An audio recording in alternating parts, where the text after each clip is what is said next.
Welcome to the Milk Making Minutes. I'm your host, Lo Nigrash. Today I'm trying something new and I'm recording myself on video so that people who prefer to watch their podcast episodes can do so. I'm still not quite ready to ask my guests to show up on video because so many of them are busy moms who don't want to worry about what they look like. But as you can see, I don't really care. It's late at night. My kids are sleeping. The video quality is a little bit dark, but that's okay. I prefer to show up imperfectly and show up than to not show up at all.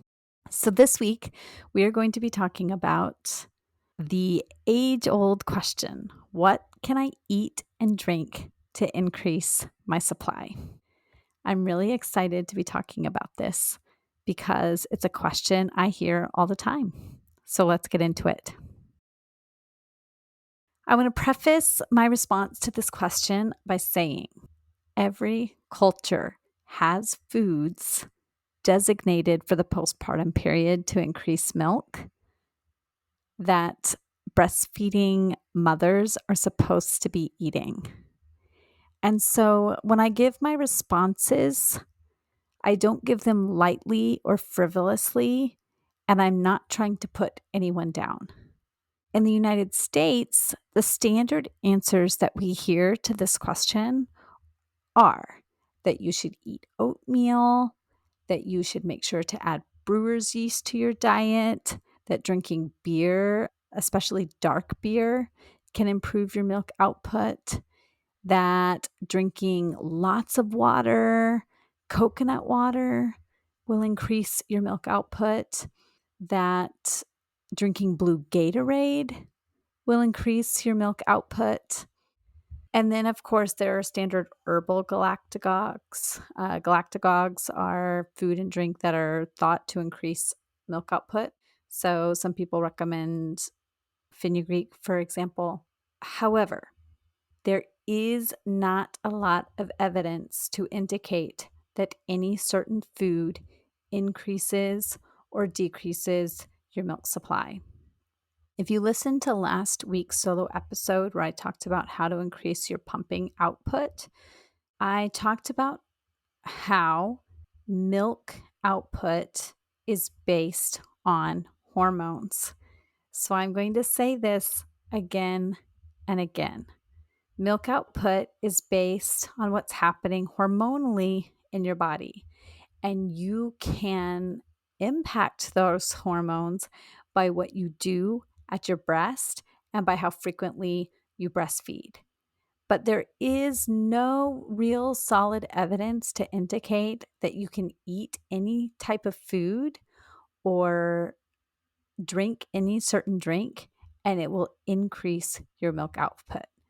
Now, I always tell people, if you would like to add lactation cookies into your diet and that makes you feel good, great, do it. If you like oatmeal and would like to eat oatmeal every day in the hopes that it increases your milk supply, great, do it. If drinking blue Gatorade will give you the extra push you need to continue pumping and breastfeeding your baby to provide as much breast milk as you can for your baby, by all means, drink the blue Gatorade. If you would like to eat oatmeal pies instead of oatmeal in hopes that increases your supply, do it. That's fine. Just know that if you were or are from India, the advice you would be getting about foods you should be eating would be very different. If you were or are from China or Japan, the advice you would be getting would be very different.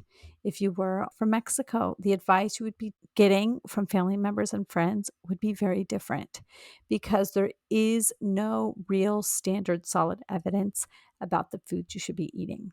So, what does this mean? We do know that the caloric demands for a person breastfeeding do increase.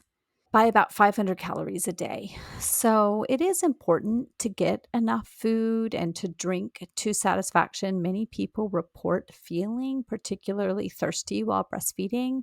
So go ahead and make sure you're drinking. I always like to tell people in the beginning that if they set up a pumping station that has plenty of snacks and their favorite drinks. If you like to drink seltzer, make sure you have a cooler with some ice and some seltzer cans there so that you can always have that on hand at the place where you typically like to pump, and that there's a basket filled with some of your favorite snacks so that it's available to you when you like to pump. And that will allow you to be satisfied, to not feel like you're missing out. That will get the oxytocin flowing, which is really important for milk supply. And it will create an environment which is conducive to pumping. And then you'll make sure that your caloric and hydration needs are met. But there really is no need to eat or drink something in particular. So that still begs the question, what do you do? If you have a newborn and you are worried about milk supply, the best thing that you can do is to learn your baby's feeding cues. Now, babies have many of the same feeding cues, and you want to learn what your baby's earliest feeding cues are, because sometimes babies will get so hungry, will miss their early feeding cues, and then they're much harder to feed because they have trouble latching when they're so hungry that they're hangry, that they get frustrated and they cry. So some of those early feeding cues are in that quiet, alert state when their eyes start to open, they start looking around, they start putting that hand to their mouth, they start opening their mouth and looking around. Those are all signs that the infant is getting ready to feed. One note about this: those mittens that you put on infants' hands to keep them from scratching themselves are not the best idea when you're trying to protect your own milk supply, because A, babies can't do some of those instinctual behaviors which signal that they're hungry, like putting the hand in the mouth. B, babies use their hands to create that hormonal interaction between mom and baby, and they use their hands to massage baby, and having that skin to skin, hand to breast is really important during breastfeeding to create the hormonal response that you want between the person feeding the baby and the baby. So take those mittens off the baby, cut the nails while baby is sleeping, or some people chew the nails off so that you can make sure to have a robust milk supply. That's one of the ways to do that. So know your baby's infant early feeding cues. Don't put mittens on your baby's hands. Allow them to touch their own mouths with their hands and to touch your skin with their hands. And then you want to be nursing and pumping around the clock frequently. And we often hear the advice to feed every 2 to 3 hours. This is at most, feed every 2 to 3 hours. If you're going longer than 2 to 3 hours at a stretch with a newborn, you're probably going too long and you are not signaling your body to make enough milk. And then your body will down regulate over time. So in the beginning, it might be every hour that you're feeding. It might be every 30 minutes that you're feeding. You might have some cluster feeds where the baby just wants to nurse for hours on end. This is normal infant behavior. The baby instinctually is trying to preserve your milk supply and getting the milk flowing. So pay attention to the baby. Do not pay attention to the clock. If you're experiencing any pain, if the baby tends to be frustrated at the breast, if it seems like the baby cannot get enough breast tissue in the breast, no matter how many times you try to latch and relatch, you should see a lactation consultant, because it means that there might be something going on anatomically inside of the baby's mouth that is preventing that good latch. So you're going to pay attention to the earliest feeding cues. You're going to nurse around the clock, and you are going to ignore any advice that tells you not to allow comfort nursing.